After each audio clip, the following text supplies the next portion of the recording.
for me personally, I felt like I waited 2.5 hours just to sit back and wait for Arthur Fleck to do some wild Joker, and it never happens.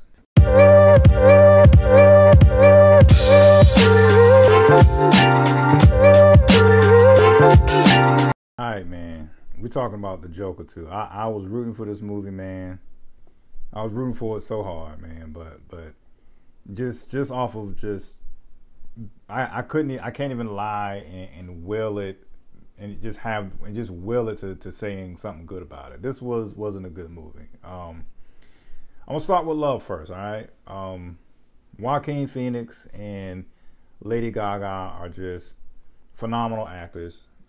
They did the best they could with the role they were given, because once again, they're just great performers, great actors or whatnot. But this just wasn't it, man. And also, just to give you a disclaimer, I'm not going to go into like specific spoiler details, but you might hear a minor spoiler here and there, just in case you might want to go see the movie. So you've been warned, and that's what it is. And once again, I know what I was getting into prior to seeing this movie. So, just for my personal preference, I am not a big fan of musicals. But ever since whenever the trailers first dropped, if you looked at the articles or you wanted to see what to expect, it lets you know from the gate this is a musical. There's going to be some or at least it's going to be a lot of musical aspects within this movie. So coming into this movie, that part didn't turn me off at all. It's like, you can't be mad at something when they gave you a heads up about what to expect. You can't look at the weather. The weatherman tells you it's raining, and you go outside in your drop-top Corvette, and you're mad because it's raining. You've been warned, and you still did what you did anyway. So this review is I'm not even gonna say it's a bad movie because of the musicals. I knew what I was getting into ahead of time, and I wanted to see it because I enjoyed the first Joker so much. And one of the things that really disappointed me in this movie was, if you remember the first one, right? The first movie, we definitely see how this Joker character got created, just like the origin story, if you will. In addition to the origin story, we see on several occasions where the Joker snaps and he kills somebody, including Robert De Niro's character, and a few other people along the way. He killed like a total of like 5-6 people in the first one. So it's like, okay, let's see where this goes. I'm really enjoying this Arthur Fleck story. Part 2, a complete letdown from that aspect. I think the movie is like 2.5, maybe a little over 2.5 hours long. So, minor spoiler alert coming ahead if you want to fast forward a few seconds.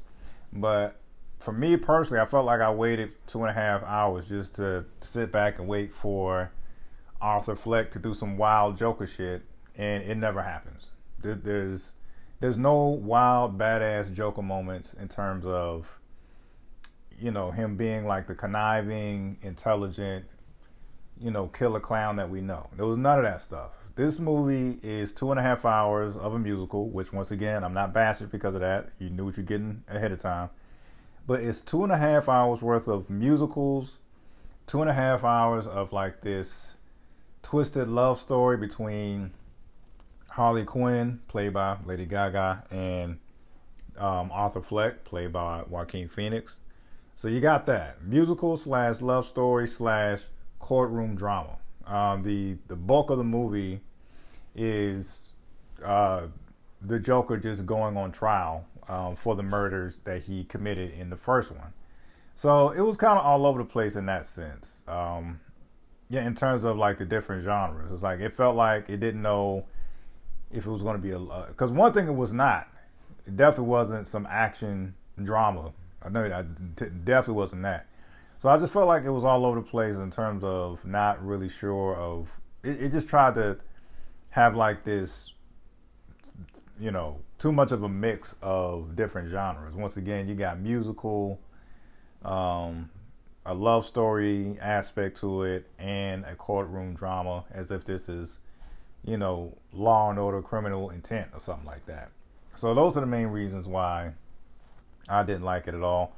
I feel like the only silver lining, in my opinion, or I guess the only redeeming quality, was the very end of it.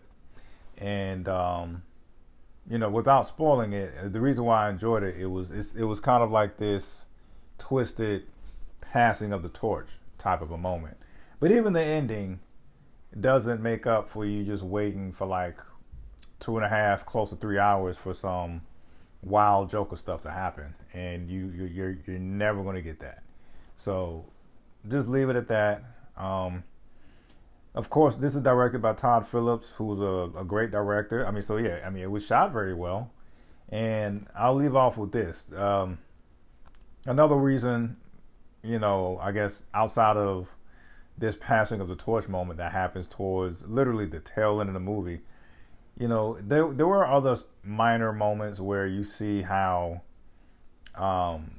just the actions or the charisma that the Joker has was infectious for those who wanted to follow the Joker. And you know, this, you know, for this cult-like following that Arthur Fleck did create, you did get to see the how this off personality inspired other people. And I'll leave it at that, man. Short and to the point, man. You know, even if you're into musicals, I feel like you could wait for this to come out on streaming platforms. Even if you're, you know, if you're a diehard DC fan or a Joker fan, and Joker is my favorite villain of all time, at least when it comes to the DC universe. And yeah, man, this just wasn't it. You know, I was rooting for it. I'm in the theater trying to, you know, persuade myself to like it. But I can't even persuade myself to like this, man. This wasn't it, and those are the reasons why. So if you saw it, let me know your opinion. Love it or hate it, that's just my thoughts. Peace.